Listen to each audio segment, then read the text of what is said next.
친구가 이거 작년 3학년 3월 모의고사고 대륙이동설에 대한 마인드맵이다.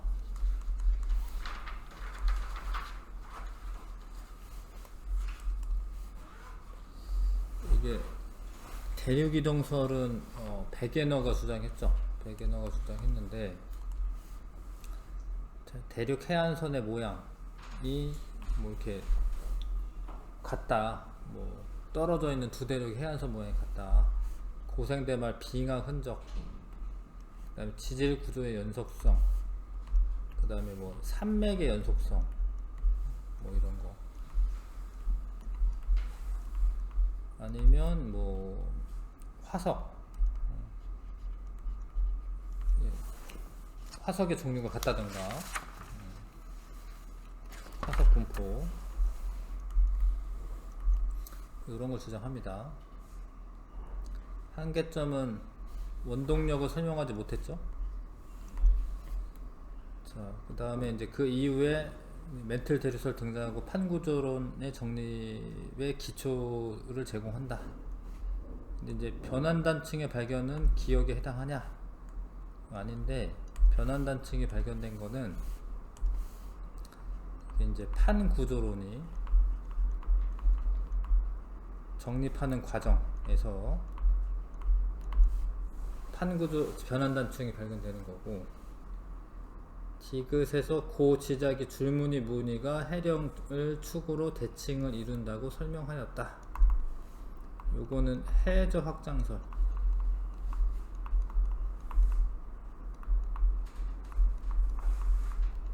그래서 니은이 답인데, 공부를 아무튼 할때 개념서를 좀 읽는 게 좋아요. 하여튼 선생님이 개념서 하이탑 쓰는데 문제만 너무 많이 문제 푸는 것도 중요한데,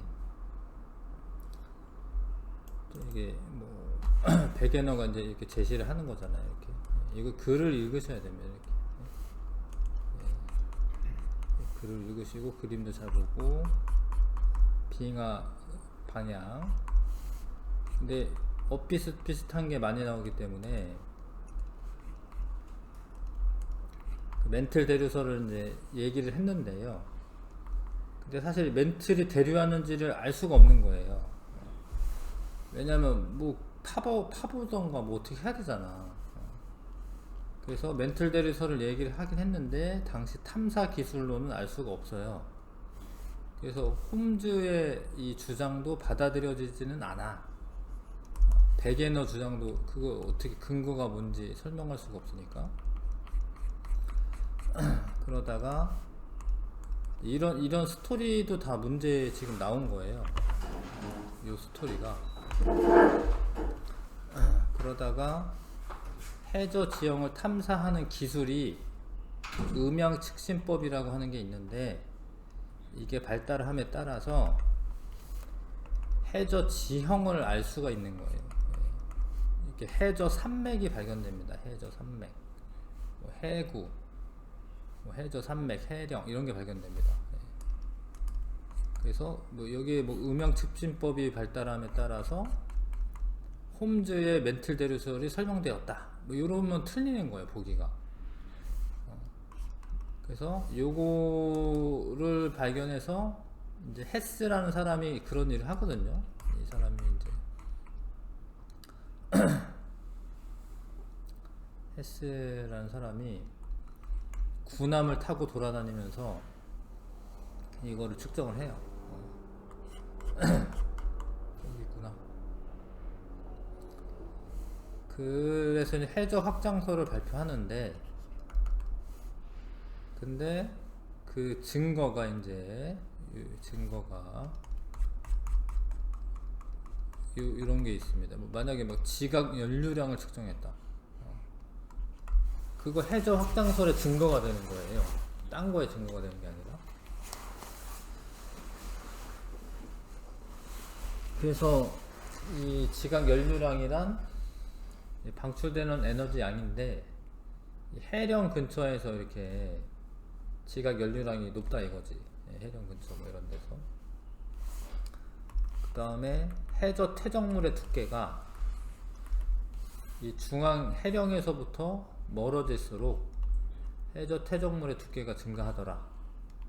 연령이 증가하더라. 그러면 해령을 중심으로 해서 여기는 갓 생겨난 애들이고 이쪽은 나중에 생겨난 애들이다. 그래서 해저가 확장한 거다. 나중에 가야지. 오래전에 생겨난 애들이다. 해저가 확장한다. 그 다음에 고지자기 역전 줄무늬. 그러니까 이것도 해령을 사이로 지자기가 역전이 되는데, 지자기가 역전될 때 일단 마그마 상태에서는 그 뭐 철이나 이런 자석 성분이 좀 이렇게 잘 움직이는 거예요. 액체 상태에서는. 그러면 그 당시에 지금 지구의 N극이 지금 그 북극이 S극이거든요. 지금 현재. 남극이 자석으로 따지자면 N극입니다. 왜냐하면 나침판의 N극이 북쪽을 가리키잖아요. 근데 이게 어느 순간 역전된다라는 거예요. 이게. 그래서 이 고지자기 줄무늬가 역전되는 게 이게 대칭으로 나타난다. 대칭으로. 그러면은 이렇게 확장된 게 맞죠. 그래서 이런 것도 해저 확장설의 증거입니다. 이게 해저 확장설의 증거가 된다라는 거예요. 현재를 플러스로 봅니다. 현재를 플러스로 봐요. 현재를 이렇게 마이너스 플러스 이렇게. 그래서 해양 지각의 연령 분포도 이제 뭐 이렇게 조사를 한 거고. 여기까지가 다 뭐냐면 해저 확장설의 증거입니다. 이게 해저 확장설. 그러다가 판구조론이 이제 등장하는데, 그래서 일단 베게너랑 홈스는 그 당시 인정 못 받아요. 뭘 어떻게 입증할 수가 없어서. 그러나 해양 탐사 기술이 발달하고 해저 확장의 증거들이 발견됨에 따라서 이제 해저 확장설을 이제 인정을 받는 거죠. 증거가 있으니까. 그 다음에 그걸 다 토대로 해서 판구조론이 등장하는데, 판구조론 정립 과정에서 이 변환단층이라는 게 발견되고, 요렇게 끊겨 이런 판이 있다라는 거지. 요쪽 판. 그래서 변환단층이 생성되는 원리는 이렇게 이동을 하는데, 변환단층의 분포로부터 판의 이동 방향을 알 수가 있고, 판에 대한 어떤 개념이 이제 생기는 거야. 판에 대한 개념. 그래서 변환단층이 생긴 거는 판구조론 정립 과정에서 알아가는 거고요. 그 다음에 이제 섭입대가 이제 지진의 진원의 분포를 보면은 이 판과 판 경계에서 이렇게 그 섭입돼서 들어가는구나. 왜냐면 이제 요 해구에서 가까우면 천발 지진인데 멀면은 신발 지진이 생기거든요. 그래서 이 섭입대 분포, 변환단층, 그런 거는 지구가 여러 개의 판으로 구성되어 있다. 판구조론이 이제 나온 거죠. 그래서 판구조론에 대한 거 나온 거고. 이해 가시죠? 책을 좀 잘 읽는 게 중요하다. 아무튼 하이탑을 사서 좀 읽으셔야 돼요. 독서하듯이. 변환단층은 판구조론 정립 과정이고요. 고지자기 줄무늬 이거는 해저 확장설입니다. 해저 확장설. 2번. 자, 그 다음에 가는 어느 해역의 깊이에 따른 수온과 염분 분포를 나타냈는데, 깊어질수록 수온이 낮아져야 되잖아, 그렇죠? 기역이 수온이고, 니은이 염분 분포입니다. 근데 잘 보면 여기가 같은 부분이 있어요. 그쵸? 여기가 혼합층입니다. 혼합층. 이렇게 수온 낮아지는데 한 여기까지로 봐야 되나? 하여튼 여기까지가 수온 약층. 수온 일정한 여기는 이제 심해층. 그래서 기역이 염분 분포가 아니고요. 혼합층의 평균 밀도는, 근데 여기면 이제 잘 찝어야 되는데 한 22.5도인 거죠. 그럼 요 정도 온도. 일단 염분이 혼합층의 염분이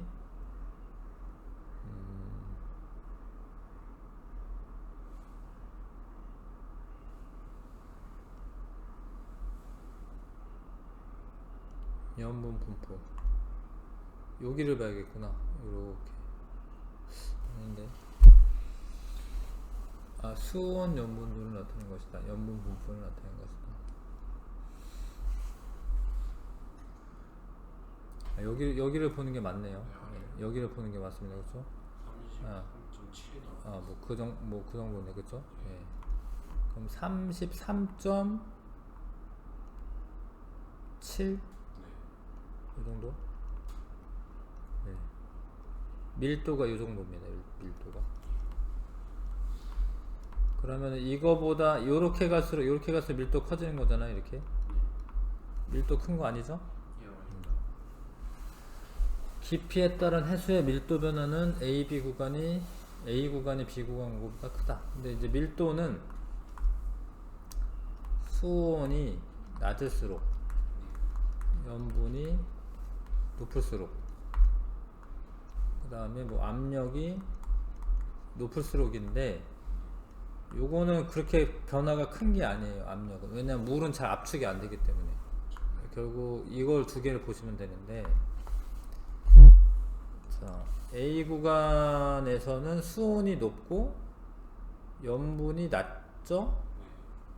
근데 밑으로 내려가서 수온이 낮아지면서 염분도 높아지기 때문에 B 구간이 밀도가 크겠죠? A 구간이 B 구간보다, 아니네. 잠깐만요. 밀도, 변화군요. 변화니까, 다시. 변화니까 A가 많이 변하는 게 맞아요. 네. 수온이 급격하게 떨어지면서 염분이 급격하게 올라가니까 둘이 상쇄되는 게 아닙니다. 지금 둘 다 밀도가 증가하는 방향으로 되는 거예요. 그쵸? 그래서 요게 맞는 설명인데, 그림에서 봐도 요 폭이 좁으면은 밀도 변화가 더 크다라는 거예요. 폭이 길면 밀도가 조금씩 증가한다는 그런 뜻이거든요. 네, 그래서 이것이 맞죠. 2번.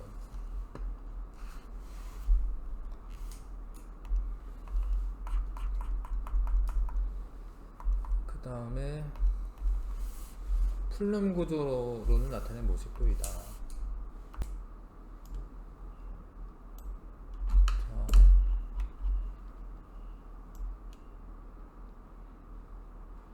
지금 이제 수능을 봐야 되기 때문에 너무 급하게, 일단 지구과학은 이제 지식적으로 다 알고 있어야지 되는 거거든요.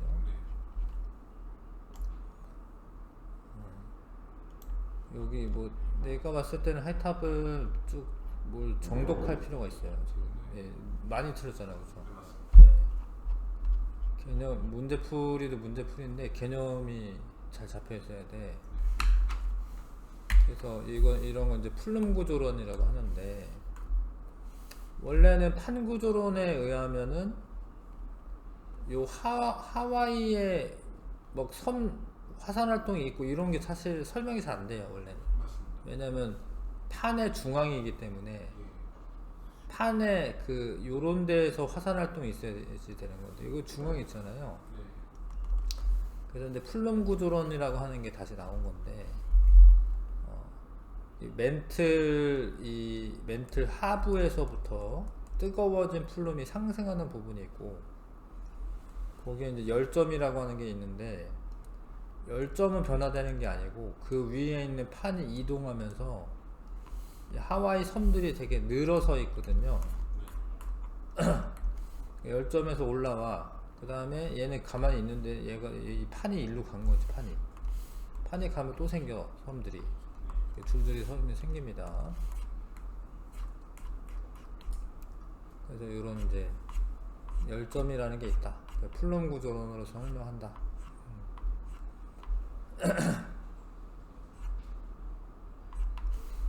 그런 내용인데 아무튼 그래서 이렇게 상승하는 게 뜨거운 플룸이 맞고요. 그다음에 밀도는 기역 지점이 니은 지점보다 작다라고 되어 있는데 이게 맞아요. 왜냐면 니은이 이게 차가워진 그 밀도가 커져가지고 밑으로 내려가는 부분이거든요. 그러니까 주변보다 밀도가 니은이 커야지 내려가지. 이게 차가운 플룸이고, 그래서 밀도는 기역 지점이 니은 지점보다 작다. 맞아요. 얘가 니은이 큰 겁니다. 화산섬의 나이는 C가 생기고 이동해서 또 생기고 B가 생기고 그 다음에 이동해서 A가 생긴 거기 때문에 거꾸로 화산섬의 나이가 이렇게 돼야 되죠. 알겠죠? 그 다음에 지층의 퇴적 구조를 나타낸 것이다.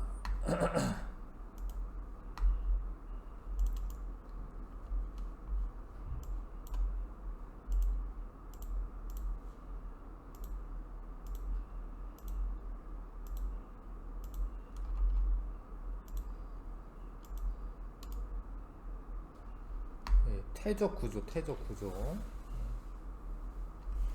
점이층리 뭐 이런 거는 이제 한꺼번에 이렇게 뭐 토사가 밀려든다라고 할까요? 하여튼 이 한꺼번에 있던 애들이 한꺼번에 이렇게 쏠려오면 무거운 게 먼저 가라앉고 나중에 가벼운 게 위에 쌓이기 때문에 이런 층리가 되는데, 그럼 점이층리. 근데 이제 점이층리나 사층리는 이렇게 물살이나 바람이 이렇게 불어요. 물이나 바람이. 그러면 물이 흘러와서 얘가 이렇게 쌓이고, 얘네가 또 이렇게 쌓이고, 이렇게 쌓이고, 이렇게. 이쪽 방향으로 물이 흘렀다, 이런 걸 알 수가 있습니다. 바람도 마찬가지고. 아무튼 이렇게 있어야지 정상이고, 만약에 점이층리가 무거운 게 밑에 있어야 되는데 어떤 지층을 봤더니 무거운 게 위에 있고 가벼운 게 아래에 있다. 그럼 이게 중요한 게 뭐냐, 이러면 역전됐다라는 거예요. 역전. 뒤집혔다라는 거예요. 네. 그래서 사층리, 점이층리, 연은 건열 전부 다 지층의 역전 여부를 알 수 있는 그런 지지구조입니다. 그러니까 이건 역전이 안 된 거죠. 이건. 요렇게 됐으면 역전이 안 된 겁니다. 그러니까 물살 방향이 이랬다가 이렇게 바뀌었네. 뭐 그런 것도 알 수 있고. 연어는 이런 얕은 물가에서 요게 역전 안 된 거고요.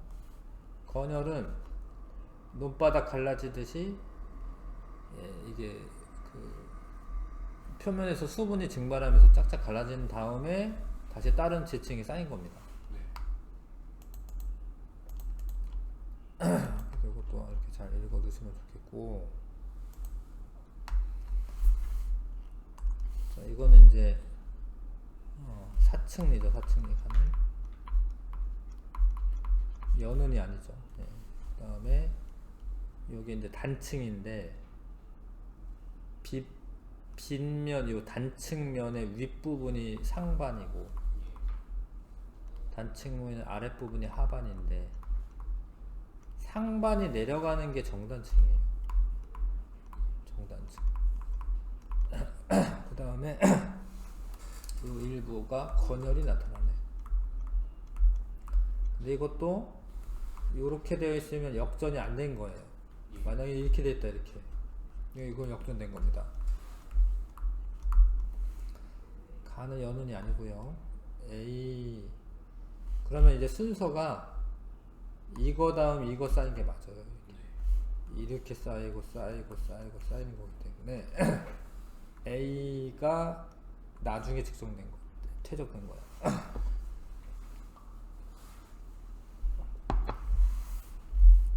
나는 역전된 게 아니에요.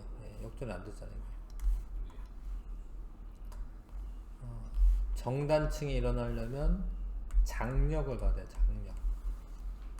양쪽에서 잡아당겨야 돼. 역단층이면 횡압력이 맞아요. 나 형성 과정에서 수면 위로 노출된 적이 있다. 있는데 왜냐면 얘가 논바닥이 갈라지듯이 이렇게 쩍쩍 갈라졌잖아요. 건열이죠, 건열.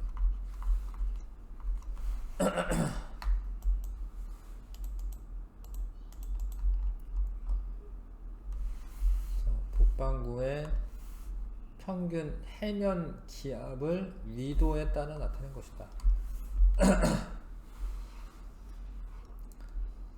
이게 대기 대순환이 있어서 뜨거워진 공기 위로 올라가고 차가워지면 이렇게 내려가고요. 이렇게 여기는 이제 극이니까 차가우면 내려가고 뜨거워지면 올라가고 이렇게. 여기 따라갑니다. 이거 따라가요. 이렇게. 여기 위도 30도, 여기 60도, 30도 부근에 압력이 높다 이거거든요. 30도 부근에 고압대.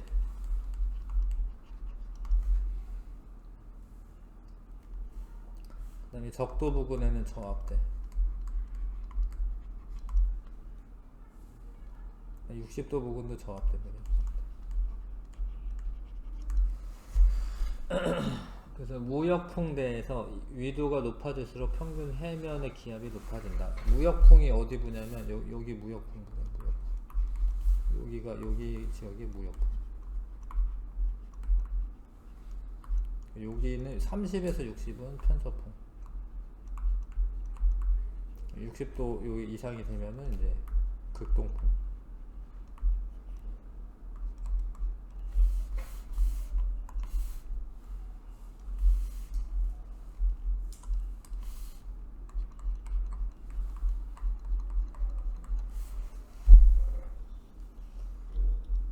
무역풍에서 위도가 높아질수록 해면의 기압이 대체로 높아진다. 높아지네. 그래프 보시면 높아지잖아요.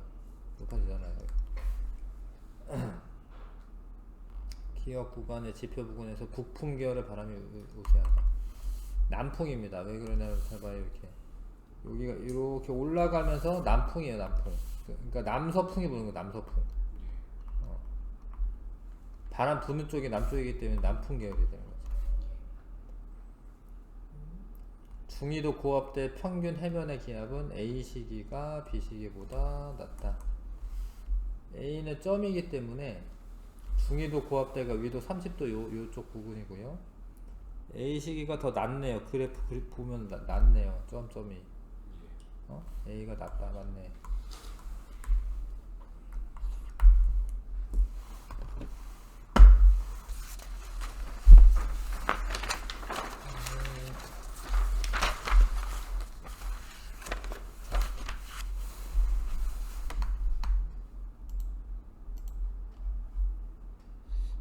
틀린 거 다시 풀지는 않았죠? 몇 개는 다시 풀었어요. 예. 조금 좀 풀었다. 틀린 거 좀 풀어주세요. 예. 풀 수 있는 거. 예. 아까 몇 번까지 했더라? 예. 6번. 이게 불규칙 은하입니다. 불규칙 은하. 이건 나선 은하. 물론 나선 은하는 이제 막대 나선 은하와 정상 나선 은하가 있어. 우리 은하는 막대 나선 은하에 해당하고, 그 다음에 이제 타원 은하가 있는데, 대개 이제 요 불규칙한 은하들이 요 애가 뭐 이렇게 젊은 별이 많아요. 그 다음에 성간 물질 이런 것도 많습니다.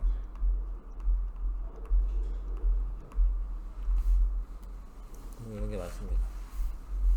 가가 불규칙은하고 나에서는 주로 별은 주로 은하 중심부에서 생성되는 게 아니라 일단은 뭐 은하 중심부에 별이 많긴 한데 생성되는 곳은 나선 8 부분입니다.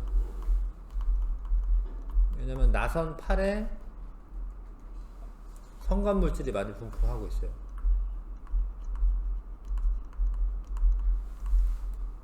이렇게 은하 중심부는 이미 생성된 별들이 많은 거고, 여기 나선 8 부분에서 그 애들이 생성되는 게 많은 거예요. 그 다음에 우리 은하 형태는 나에 가깝지.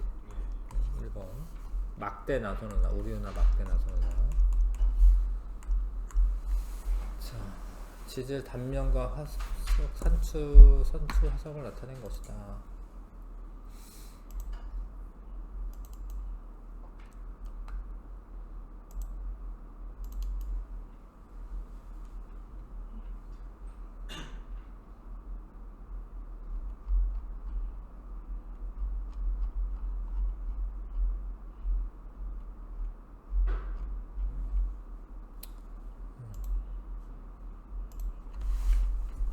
아무튼 삼엽층이 고생대 화석인 건 아시죠? 예, 요거는 이제 고사리 화석인데, 근데 삼엽층은 고생대인데 바다야, 바다. 예, 근데 요거는 뭐 시상 화석이기 때문에 뭐 정확하게 언제인지는 잘 모르겠지만 어찌됐건 얘는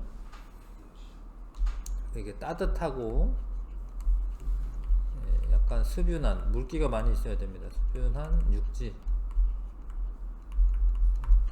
요거는 중생대 화석인데 예, 바다야, 바다. 그래서 A층은 D층보다 먼저 생성된 거. 근데 요거 위에 있으니까 요거는 뭐 중생되건 뭐 신생되건 그럴 거 아닙니까? 어찌됐건. 그래서 맞고요. 그러니까 B와 C층에 이게 부정합 관계냐, 요게 되게 매끈하게 있지만 이거 부정합일 수 있어요. 왜냐면 육지였다가 가라앉아가지고 바다가 돼가지고 쌓인 거예요. 그래서 되게 오랜 시간 간격이 요 사이에 존재를 합니다. 시간 간격이 요 사이에 존재를 해요. 육지였던 게 바다로 가라앉아야 되니까. 이게 부정합 관계라고 보는 게 맞아요, 이게. 그 다음에 C층은 판게아가 형성되기 전에 퇴적되었다. 아니죠. 판게아는 고생대 말이기 때문에 중생대 때 생겨난 건 아니지. 3번.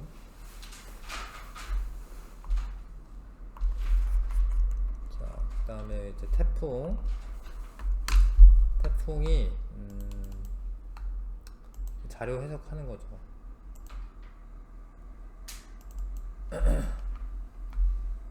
아무튼 뭐 자꾸 책을 보라라는 겁니다. 예, 지금 책 보면서 설명하는 거는 예, 기본적으로 외워야지 푸는 거기 때문에 책을 잘 보셔가지고. 태풍 어딨지?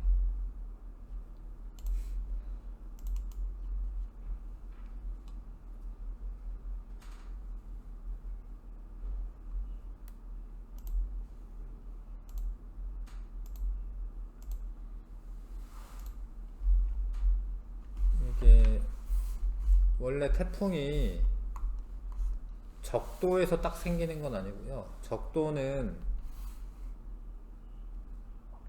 사실 또 이제 한쪽 방향으로 회전할 수가 없어요. 이게 왜냐면 그게 위아래 이제 남반구 북반구가 전향력이 반대 방향이기 때문에 적도 부근에서 만들어지는 건 아니고 한 위도 적도보다 조금 높은 위도 한 5도? 5도인가요? 5도 같은데.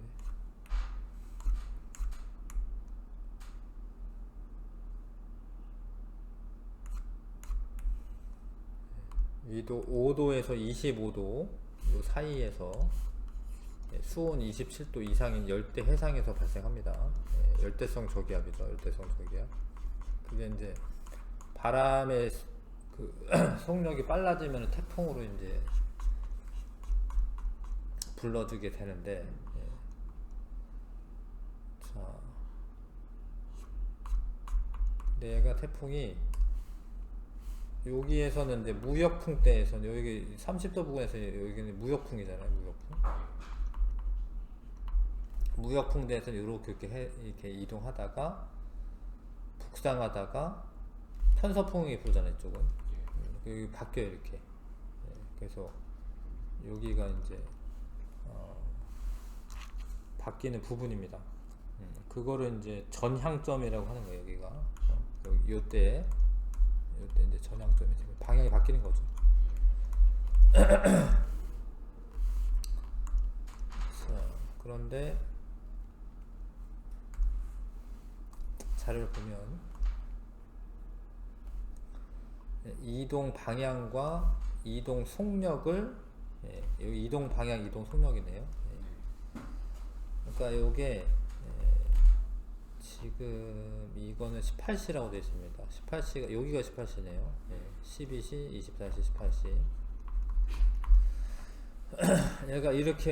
얘가 지금 자료를 잘 봐야 되는데 북서쪽 방향으로 가는 거예요. 이렇게 북서로 가다가 여기 이 없어진 게 아니라 여기야. 여기 북동 이해 가시죠? 그죠? 이렇게 가는 거예요. 이렇게. 그래서 기역이 이동 방향에 맞고, 니은은 그러면 이제 니은은 뭐니? 속력일 텐데. 속력은 점점 빨라졌네요. 이동 속력은 점점 빨라졌습니다. 그 다음에 태풍이 지나가는 동안 제주도에서 풍향은 시계 방향으로 변한다. 지금 태풍의 이동 방향의 오른쪽에 놓여 있으면 위험 반원에 들어갑니다. 그 다음에 바람의 방향 어떻게 바뀌냐면, 일단 기본적으로 저기압이기 때문에 저기압 중심으로 불어 들어가거든요. 이렇게 불다가 여기 있으면은 이렇게 부는 거야. 그러니까 바람이 이렇게 불다가 이렇게 부는 거예요. 이렇게 시계 방향으로 바람의 방향이 바뀌는 거예요. 풍향이. 이해 가시죠? 그러니까 오른쪽에 있으면 위험 반원이고 시계 방향이야. 오위시 뭐 이런 식으로 외우셔야 됩니다.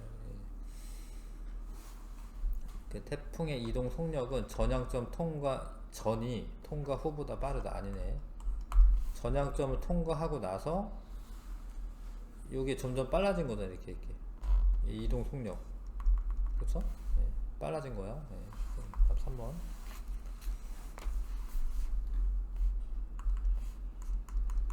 동규 다 하면 얘기하세요. 답하면.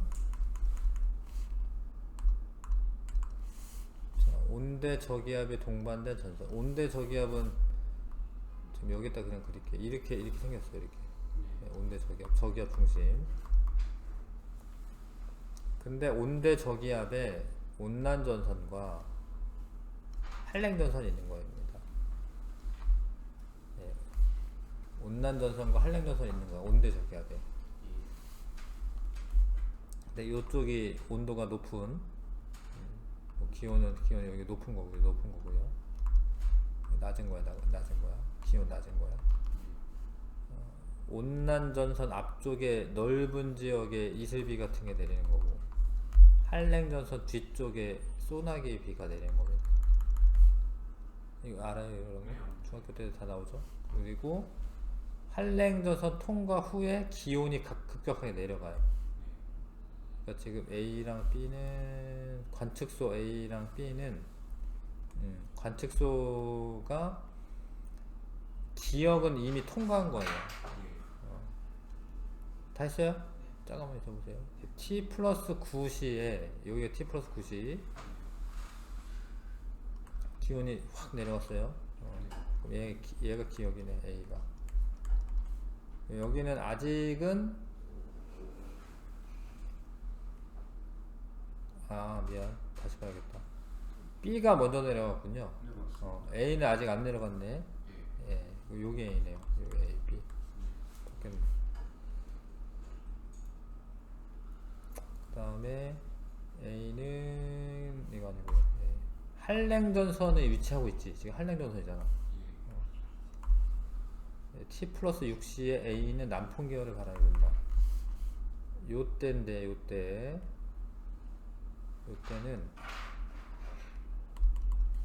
요때는 아직 요럴 때입니다. 요럴 때. 아직 기억이 통과하기 전에. 요때가 T 플러스 6. 그러면 저기압 중심으로 바람이 불어 들어가기 때문에 남동풍, 남서풍, 북서풍.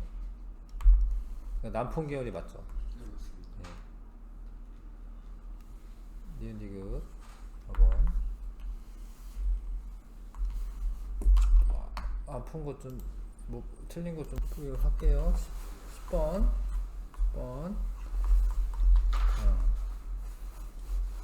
이게 절대 등급은 이게 낮을수록 밝은 겁니다. 예. 절대 등급은 뭐 광도라고 보셔도 되는데 광도식이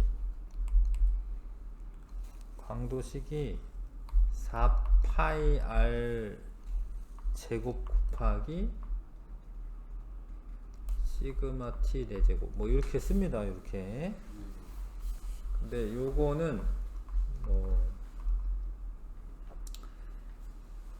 그 1초 그 단위 면적당 1초 동안 내보내는 에너지가 이만큼이에요. 얘가. 근데 이 4파이 제곱은 표면적을 곱한 거죠. 그렇죠. 그러니까 1초 동안 내보내는 거에다가 그 단위 면적당 1초 동안 내보내는 에너지이기 때문에 거기에다가 면적을 곱하는 거죠. 그래서 저기 뭐 밝은 별이 있다. 근데 그게 그 표면 온도가 낮아도 크면은 밝게 보여요. 크면. 네. 크기가 중요한 요소가 되는데.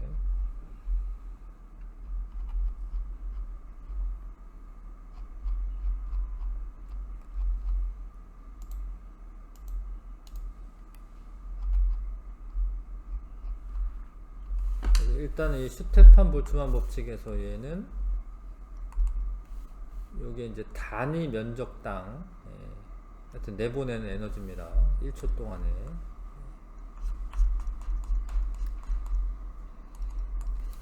근데 1초에 이만큼 단위 1제곱미터당 이만큼 내보내는데 요게 이제 표면이 되겠죠. 표면. 그렇죠? 그 다음에 분광형도 외우셔야 되는데 O, B, A, F, G, K, M O지 O. O라고 써줘요. O, B, A, F, G, K, M 요쪽이 온도가 높은 거야. 요쪽이 낮은 거고요. 자, 근데 얘네가 거성, 백색, 외성, 주계열성 중 하나래요.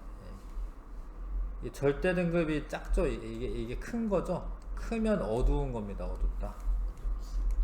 이렇게 어둡냐면 작아가지고 이게 백색 외성이에요. 백색 외성. 그 다음에 얘네들은 이게 태양을 좀 알고 있으면 좋은데 태양이 원래 분광형이 G2형이에요. 근데 일단 태양이 분광형이 G2형이고 표면온도 약 6000켈빈 정도 되긴 하고 5800인가 그래. 5800. 그 다음에 절대 등급이 플러스 4.2 정도, 4.8 정도 됩니다. 태양이. 근데 얘보다 훨씬 밝지? 이게 숫자 작으면 밝은 거잖아요. 거의 한 100배 밝은 거거든요. 5등급 차이면 100배잖아요. 근데 온도는 낮은데 온도는 G형이나 K형 이렇게 높은 거 아니잖아요. 얘는. 근데 왜 이렇게 밝냐면 커가지고 거성이다. 거성. 그러면 이제 A나 B 이런 건 이제 온도 높은 거죠. 근데 절대 등급은 뭐 나머지 주기요소밖에 없으니까 주기요소 쓰면 되고. 그 다음에 평균 밀도는 원래 다가 제일 큰 겁니다. 백색에서.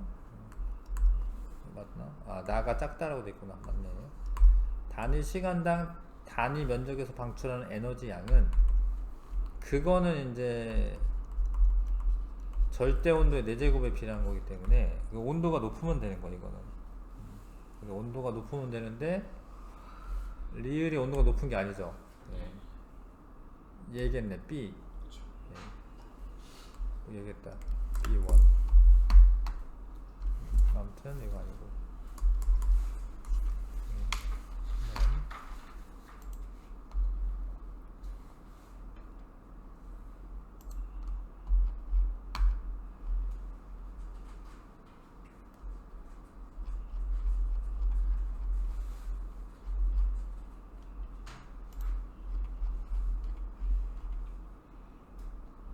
OBA 부주 KM.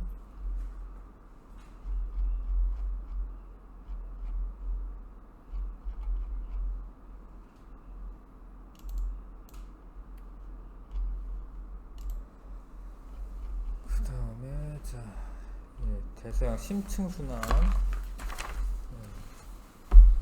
심층순환은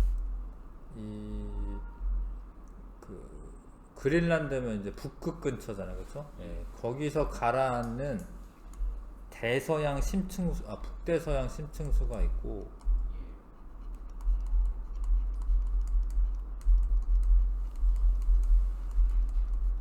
남극에서 요 가라앉는 남극 저층수. 그 다음에 하나 더 있는데 요거는 남극 중층수예요. 자, A는 일단 밀도는 뭐 요렇게 중간도도 이렇게 되는 거니까 밀도는 가장 아래에 있는 게 밀도 제일 큰 거죠. 남극 저층수가 제일 크고, 북대서양 심층수, 그 다음에 남극 중층수. A 해역에서 용승이 가라앉는 거니까 침강이지, 침강. 용승이 우세한 게 아니고요. B 해역에서 표층 해류는 서쪽으로 흐른다.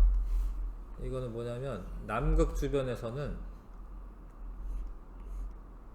편서풍이 불기 때문에, 그럼 바람이 서쪽에서 불어오는 거니까 동쪽으로 흘러야 되는 거예요. 동쪽으로. 해수의 밀도는 기역이 작은, 니은이 더 큰 거죠. 더 깔아앉아 있는 애가. 기역이 작다, 맞죠?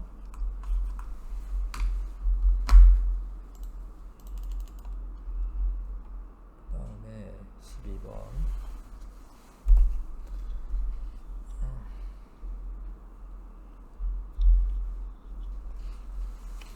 적도 부근의 서태평양과 중앙태평양, 뭐 동태평양이라고 보셔도 되긴 하는데, 아무튼 태평양이 있는데 여기 뭐 인도네시아 뭐 이런 데 있고요. 요쪽이 서태평양이에요. 서태평양이 근데 경도로 따지자면 동경 얼마 이래. 여기 2 얼마 이렇게 써 있어. 근데 그게 서태평양입니다. 뭐 호주 뭐 이런 데 이렇게 있고요. 요쪽이 뭐 페루나 이런 데, 요쪽이 동태평양.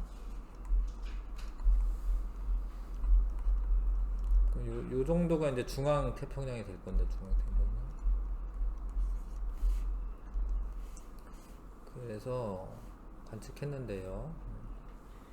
A는 엘니뇨 시기의 관측값이래요. A. 근데 복사 에너지가 수온의 편차가 높은 거죠, 지금. 플러스 방향이니까. A가 엘니뇨가 맞긴 맞네. 근데 엘니뇨 시기에 수온이 높아지는 데가 동태평양이에요. 동태평양. 왜 그러냐면 원래 무역풍이 부는데 엘니뇨 시기에 무역풍이 약화가 되기 때문에 무역풍 때문에 이 따뜻한 물이 여기에 쌓여 있어야 되는데 안 쌓이고 요쪽 여기 있는 겁니다. 동태평양이 수온이 높아져야 되는 거, 편차가. 강수량은 적외선 방출 복사 에너지 편차가 플러스일 때가 마이너스일 때보다 대체로 적다. 그럼 이게 적외선 방출 복사 에너지, 기상위성으로 관측한 적외선 방출 복사 에너지 편차래요. 이거는 이제 좀 짬뽕인 문제인 거죠.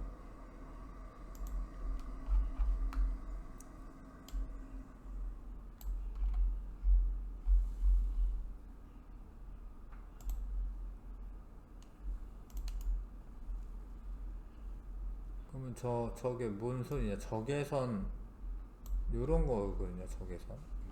예. 적외선 영상 이거. 예. 기상으로. 그러니까 적외선은 원래 온도가 높으면 방출되는 양이 많은 거예요. 온도가 높으면. 근데 이게 이렇게 구름이 있는데 원래는 에너지가 온도가 높으면 적외선 방출량이 많은 겁니다. 근데 이거 적외선 사진을 찍었을 때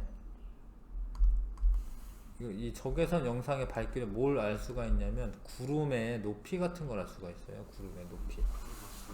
근데 어떻게 하냐면 그 구름이 이렇게 상층운이 있으면 온도가 낮을 거 아니에요. 상층운이 있으면. 네. 그래서 온도가 그 적외선이 적게 나와요. 그래서 지면과 가까운 구름일수록 밝게. 근데 이거를 거꾸로 표시합니다. 이게 좀 어려운 게 이런 건데, 높은 구름은 어둡게 보이고, 아 맞구나. 낮은 구름은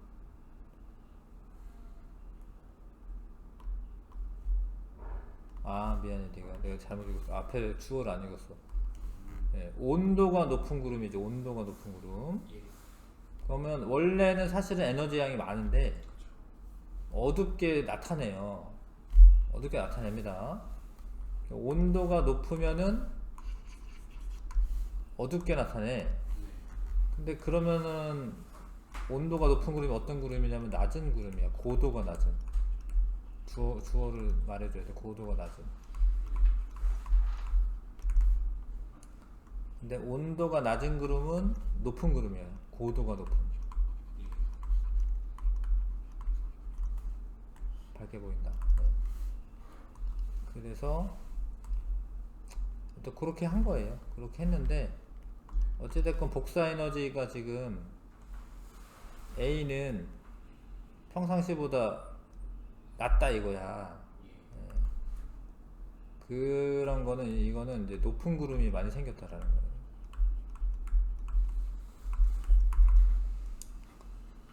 근데 엘니뇨 시기에 중앙 태평양에 온도가 높아졌으니까 어떻게 상승 기류가 생겨가지고 구름이 많이 생겨가지고 높은 구름이 많이 생기는 거예요. 그래서 이거는 아무튼 A는 중앙 태평양이고, 강수량은 복사 에너지 편차가 플러스면은 뭔 소리냐면 이게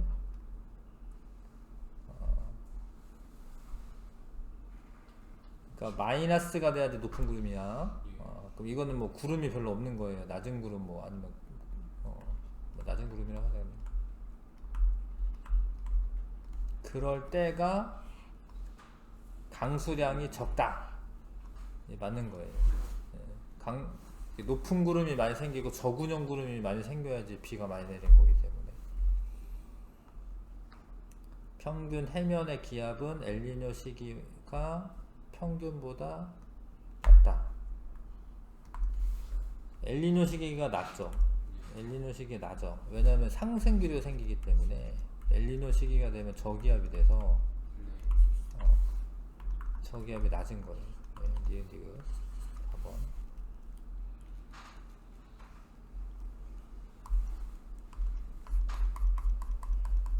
자, 이제 허블 법칙인데, 허블 법칙은 그 후퇴 속도가 후퇴 속도 거리에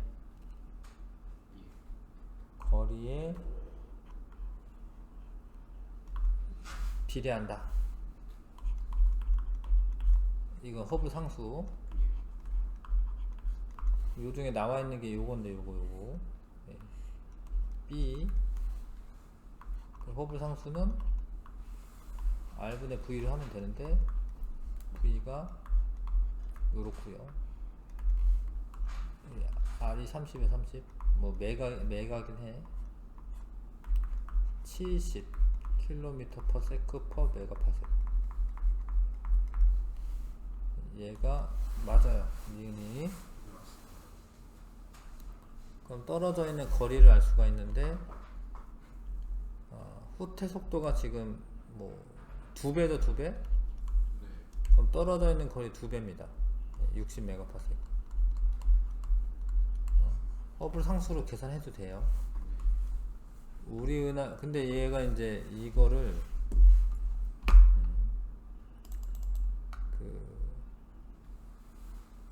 뭡니까? 도플러 효과를 이용해 가지고 지금 계산하는 건데요.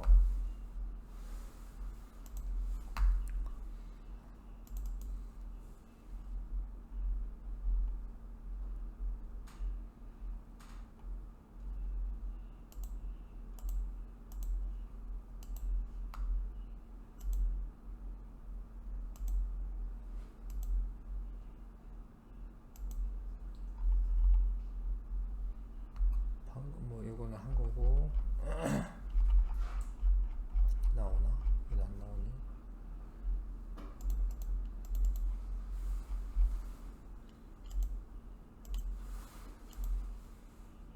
여기 있다.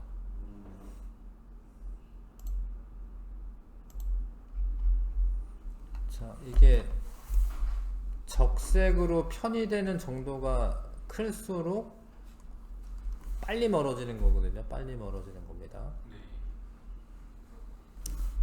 그래서 요식으로 지금 푸는 건데, 요식 뭐라고 했지 지금? 우리 은하에서 A를 관측했을 때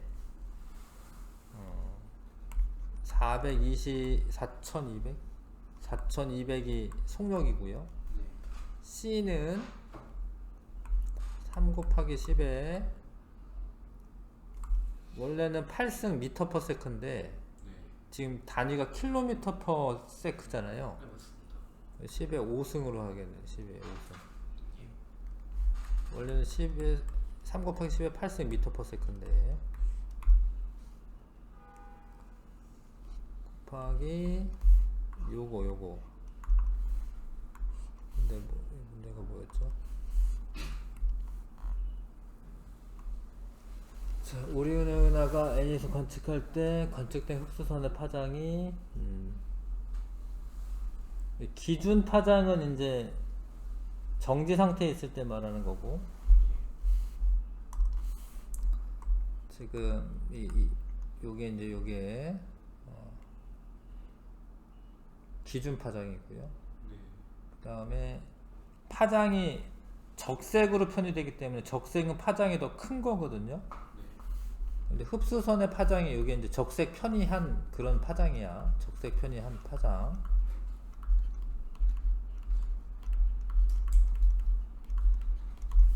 이렇게 되죠. 507 빼기 기준 파장을 알아야 되는데 이렇게 됩니다. 근데 이거는 이제 어차피 객관식이어가지고 500을 넣어 보시면은 이 값이 나오면 되거든요. 네. 500을 넣으면은 500분의 7 7이네. 500분의 7 맞죠? 일단 맞나 확인만 해보자.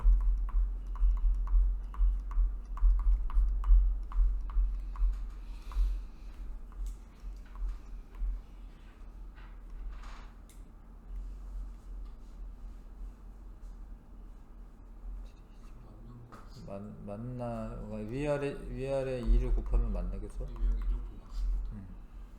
맞네요. 그래서 기억력이 다 맞습니다.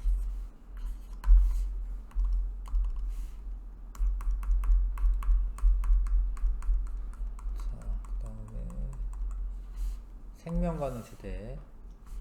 생명가능지대가 요 정도고, 얘는 더 넓네. 그러려면 이 중심별의 그 질량이 아무튼 더 뜨거워야 되는데 그 질량이 더 큰 거거든요. 광도가 근데 광도는 지금 A가 밝은 거긴 한데 아니지 B가 밝아야지 B가 그쵸? 광도는 B가 더 커야 돼. B가 더 커야 돼 그쵸? 예. 광도는 그 계급은 아니고 밝기잖아 밝기. 그러니까 그 등급을 말하는 게 아니잖아요. 예. 예. 광도는 이제 B가 더 큰 게 맞고요. 표면에서의 온도는 A 같은 경우에는 생명가능질 때 바뀝니다. 그 온도 낮아요. 얘는 여기서 멀어도 거리 같은 건가? EA로 같긴 한데 얘가 원래 밝은 별이기 때문에 온도가 B가 더 높은 거죠. 이해 가시죠? 그쵸? 네. 주계열 단계에 머무른 시간은 A가 더 길어, A가. 네, 온도가 높을수록 핵융합 반응이 빠르게 일어나기 때문에 얘가 더 높은 겁니다.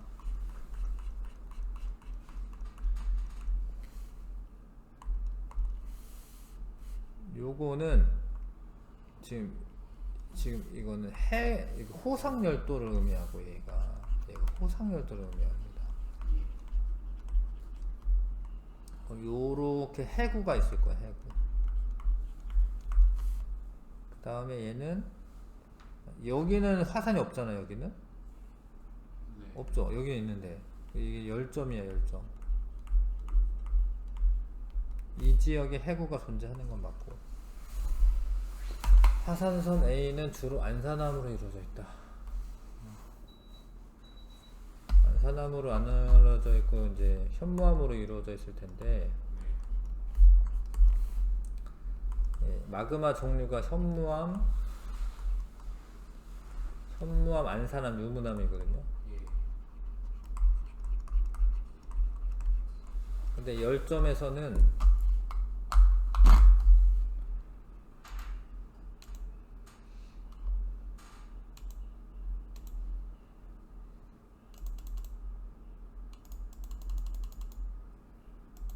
마그마가 생성될 때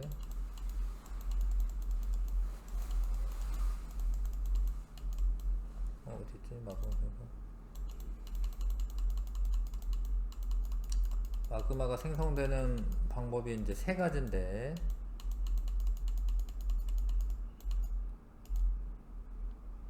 자 이렇게 세 가지인데요.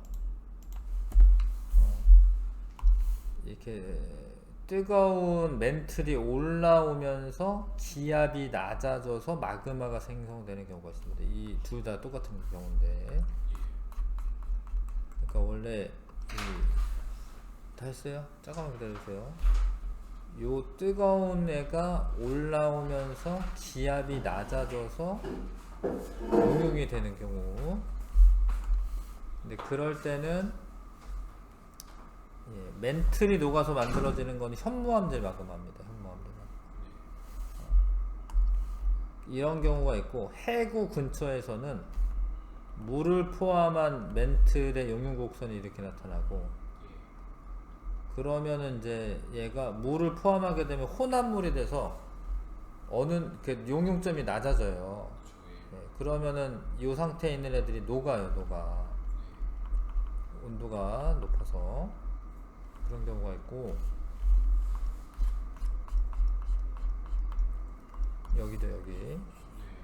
근데 여기서 생성된 이것도 현무암질 마그마인데, 현무암질 마그마가 올라와 가지고 주변에 있는 이 대륙판에 있는 화강암을 녹이는 거예요. 그렇게 만들어지면은 현무암, 안산암, 유문암이 돼, 유문암. 근데 유문암이랑 현무암이랑 섞이면은 안산암이 돼, 중간적으로 돼. 예. 그래서 그거는 근데 여기 요 해구 부근에서 그런 거고, 이건 열점이기 때문에 현무암질 마그마가 생성이 되는 거예요. 안산암이 아니고. 그래서 B에서 분출되는 마그마는 압력 감소에 의해 생성된다. B에서 생성되는 거는 압력 감소는 얘입니다, 얘. B에서 생성되는 거는 이제 용융점이 낮아져서 생기는 거예요, 원래. 용융점이 낮아서. 이거 답이고요. 여기도 좀 나머지 안 한 것 좀 틀린 것 좀 다시 봐주세요. 자, 이게 자전축 경사각과 공전 궤도의 20률 나타낸 건데, 현재는 여기라고 되어 있네요.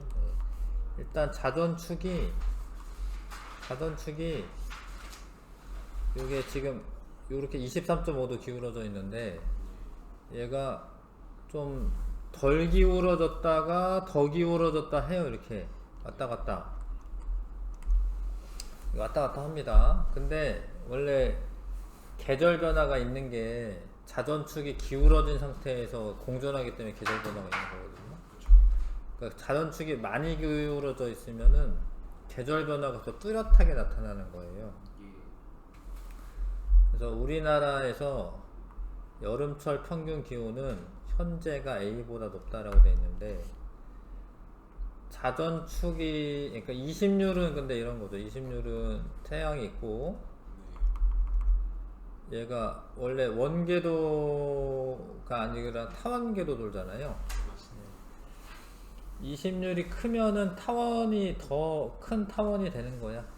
그런데 현재 상태를 좀 알아야 되는데, 현재는 북반구가 좀 유리해. 그러니까 예를 들어서 지구 자전축이 태양에 이렇게 반대편으로 이렇게 있으면 북반구가 이러면 겨울이거든요. 겨울인데 근일점이 있기 때문에 북반구를 보면 겨울인데 좀 따뜻해요. 왜냐면 태양이랑 가까우니까. 근데 이렇게 여름이 되면, 이게 여름이죠. 여름인데 원일점에 있어요. 그래서 그 남반구가 훨씬 더 겨울에 춥고 여름에 더 덥고 온도차가 더 심해요. 남반구가. 여기 원일점이 있습니다. 자, 어찌됐건 지금 요거는 이제 20률은 똑같은 거니까 이러면은 이제 좀 덜 기울어졌다 이런 소리거든요. 여름철의 평균 기온이 현재가 A보다 높다가 맞아요. 많이 기울어져 있을 때, 우리나라가 이제 이렇게 많이 기울어지면 조금 더 이렇게 약간 이렇게 기울어져서 태양 받고 있는데, 이렇게 더 기울면은 이렇게 좀 더 수직으로 좀 더 받는 거예요. 그래서 여기 맞는 거고, 현재가 더 기온이 높은 게 맞는 거고요. 지구가 근일점에 위치할 때 하루 동안 받는 태양 복사 에너지 양은 현재가 B보다 많다. 지금 20률이 더 커졌어요. 그 다음에 경사각도 좀 덜하네.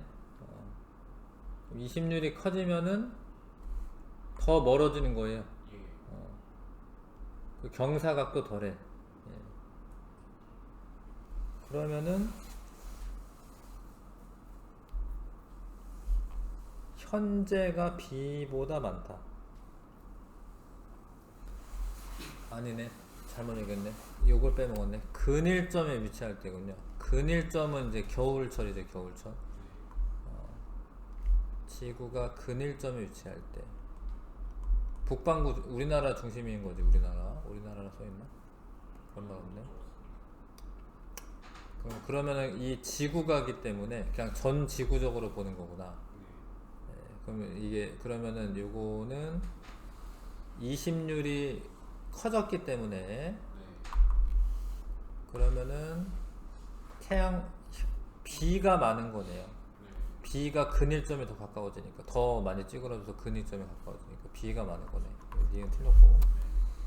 남반구 중위도 지역에서 기온의 연교차는 B랑 C를 비교하라 이건데 중위도 남반구는 근데 연교차는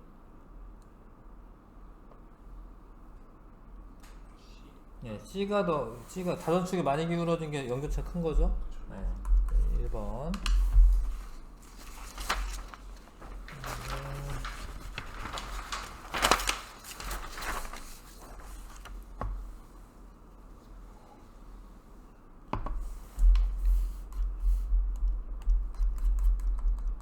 자, 복각이라는 게 있고요. 복각은 그 나침판이 만약에 북극으로 간다. 나침판이 바늘이 약간 떠서 이렇게 움직이는 거잖아요. 그렇죠? 예. 근데 북극으로 가잖아요. 그럼 얘가 바로 밑에가 S극이기 때문에 거의 이렇게 서야 돼. 90도로. 네, 맞습니다. 네, 그렇죠? 그래서 그 각도를 이제 복각이라고 하는데 우리가 이렇게 플러스가 이렇게 되고 이건 마이너스가 되긴 했는데 근데 이게 지금 지자기가 지금이랑 정상이랑 같을 때가 있고 안 같을 때가 있는데요. 아무튼 A, B, C는 절대 연령 10만 년, 100만 년이네, 100만 년. 그러면 이게 100만 년이고 여기가 10만 년. 여기 어디? 여기가 10만 년. 그 다음에 150만 년. 100, 250, 여기 400만 년 여기. 그러면 지금 역지자기 부분이 두 군데 있어야 되고요. 네, 맞습니다. 그 다음에 정지자기 부분이 한 군데 있어야 돼요. 근데 이게 지금 적도는 통과하지 않았어요. 그러니까 이거는 하나는 남반구에 있거나 북반구에 있거나 뭐 둘 중에 하나였는데 이 지괴는 땅덩어리는 계속 북쪽으로 이동하였다 이렇게 설명이 되어 있네. 자, 그런데 아무튼 북반구 중심으로 해서 지금 정자극기일 때 북반구가 복각이 플러스가 나와야 됩니다. 지금 현재 기준에서 남반구가 마이너스가 나오고 역자극기는 복각이 반대가 됩니다. 마이너스 플러스.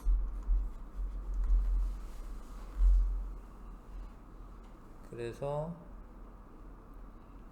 플러스 2개 마이너스 하나인데 역자극기가 2개죠? 네, 맞습니다. 그러면 역자극기가 2개일 때 플러스인 애가 2개가 나오면 남반구라는 소리네. 이 땅덩어리가 남반구입니다. 그러면 이제 얘가 남반구에 있다가 이 땅이 북쪽으로 이동한 거예요. 아직 적도는 안 지났고. 되시죠? 그 다음에 정자극기에 생성된 암석은 그러면 이제 얘가 지금 남반구라 얘가 지금 역자극기예요. 남반구의 역자극이에요. 요거는 이제 정자극이고. 그래서 니은 맞고요. 네. 화성암의 생성 순서는, 근데 이거는 극에 가까울수록 이 값이 커요.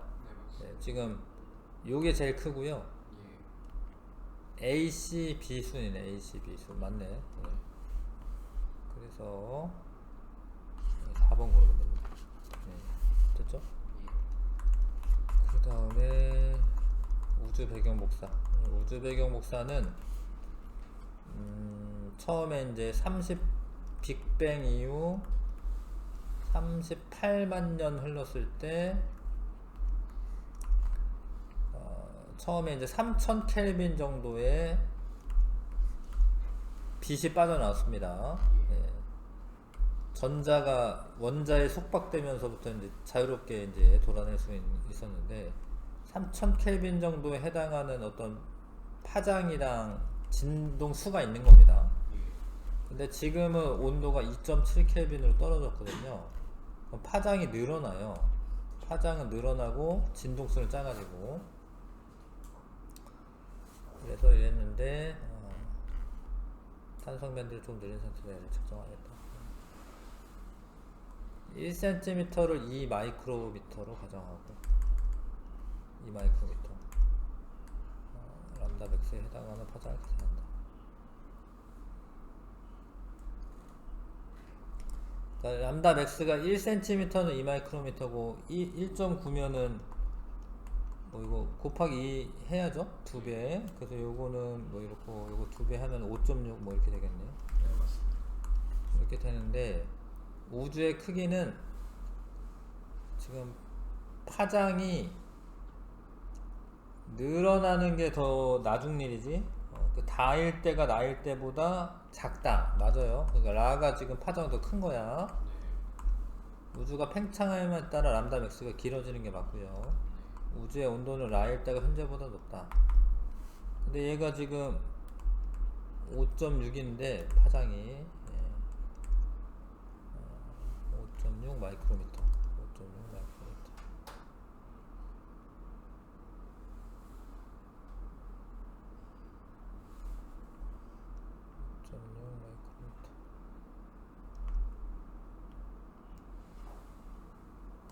아 여기 있구나. 현재는 훨씬 더 크네. 그쵸? 그럼 이게 온도가 높은 거죠. 네, 맞습니다. 네. 파장 짧은 거고 온도 높은 거고. 5번 답이네요.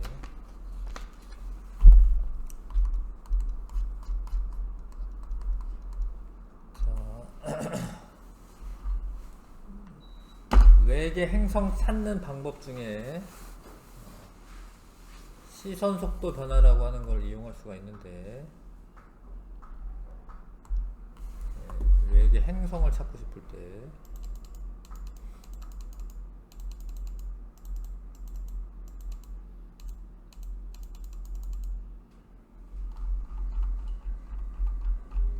뭐 식현상을 이용할 수도 있고 이게 이제 외계 행성 찾는 그런 방법이죠. 예. 이게 사실 그 별이 행성보다는 질량 훨씬 크기 때문에 행성이 별 주변을 돈다라고 생각하지만 사실 공통 질량 중심이라고 하는 곳을 두고 도는 거예요. 이렇게 예. 그 공통 얘도 그러니까 별도 이렇게 돈다라는 겁니다. 별도 별도 이렇게 살살 이렇게 돌고 있다라는 겁니다. 이렇게. 근데 별이 관측 지구에서부터 이렇게 접선 속도로 이렇게 가면은 멀어지거나 가까워지는 게 아니기 때문에 이 순간에서는 그 적색편이나 청색편이가 안 나타납니다. 그러다가 우리 지구에서부터 멀어지는 요때가 멀어지면 적색편이 가까워지면 청색편이 이렇게 나타납니다. 그래서 그런 게 보이면 행성이 있다라고 추정하는 거예요. 행성을 직접 본 건 아니죠. 직접 본 건 아닌데 별이 이렇게 시선 속도 변화가 일어나면 아 행성이 거기 있구나 이렇게 할 수가 있고 지구 방향이 이쪽이네. 지구 방향이. 네. 지구 방향 이쪽인데. 근데 이제 이 플러스가 멀어질 때, 예, 시선 속도가 마이너스가 가까워질 때. 그럼 여기서 이렇게 될 거예요. 여기에서 여기는 0, 0이고 0이고 지금 가까워지는 구역으로 들어가야 되네 지금. 가까워지는 여기가 T1이네. 그럼 여기 T1이고요. T1 요때가 0이거든요. 요때 0 여기 0 0 0 그래서 이렇게 가까워지고 있죠. 이렇게. 예. 제일 클 때가 요때가 제일 빠른 건데 요때가 T2 요때가 T3 요때가 T4 요때가 T5 이렇게. 그래서 지구별과 중심별 사이에 T1일 때가 T2일 때보다 크네요. T1일 때 더 머네. 그 다음에 중심별과 행성이 나와 같이 위치한 시기는 나는 T2에서 T3 사이에 해당한다. 아니네요. T1에서 T2 사이네. T5일 때 행성은 식현상이 나타난다. 나타나는데 왜 나타나냐면 여기에 이 중심별이 있고 얘는 여기를 지나거든요. 그쵸. 예. 여기서 바라보면 식현상이 나타날 수 있죠.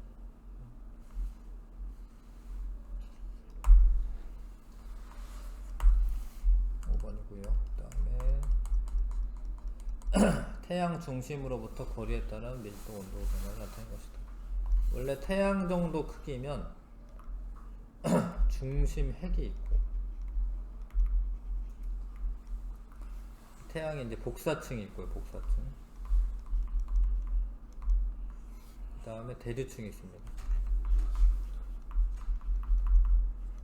근데 요거는 근데 숫자를 어느 정도 알고 있을 수밖에 없는데 중심 핵이 전체를 1이라고 봤을 때 0.25 정도 차지한대. 예. 그리고 여기서 여기까지가 한 0.7 정도 된대요. 그런다고 합니다. 그 다음에 PP 반응은 이제 그 양성자들끼리 반응하는 거고, 이건 이제 핵융합 반응할 때 양성자들끼리 반응하는 게 있고, 탄소, 질소, 산소 순환하는 게 있어요. CNO 순환. 이건 PP는 양성자들끼리. 근데 그거에 의한 에너지 생성량은 A 지점이 B 지점보다 많다. 예. 맞는데 왜 맞냐면 이제 온도가 높기 때문에. 예. 중심부의 온도가 뭐 더 높거든요. 온도가 높으면 생성량 많고요. C 지점에서 주로 대류에 의해 에너지가 전달됩니다. 근데 여기가 이제 요 숫자를 좀 알아야지 되는데 요 복사층에 해당합니다. 여기가 아직. 네, 맞습니다. 여기 아니고요. 니은이. 태양 내부에서 밀도가 평균 밀도보다 큰 영역의 부피는, 그럼 이제 평균 밀도가 여기 써 있으니까 이거보다 큰 거는 안쪽이지, 안쪽. 그쵸. 그거는 전체 부피의 40%나 되냐? 안 되는데 이게 왜 그러냐면 이게 0.2, 그러니까 4분의 1에 예, 세제곱해야 돼. 부피는. 그쵸. 뭐 125분의 1밖에 안 되는 겁니다. 퍼센트로 따져도 40%가 훨씬 안 되죠. 그러면 여기서 예. 태양 중심으로부터 거리라고 했으니까 예. 이걸 그럼 태양이라고 인식해야 되는 거예요? 이건 그렇죠. 이건 태양입니다. 태양. 태양이지 태양. 네. 태양에 관한 설명이 아니고. 됐어요? 네, 됐습니다. 또 지구과학도 열심히 하시고, 예, 수고 많았고, 책을 좀 잘 보시고, 예, 뭐 일단 EBS 강의 꾸준히 들으시고요. 네. 네, EBS 강의 들으셔야 돼요. 이런 거 다 해설 강의 다 있습니다. 이런 거.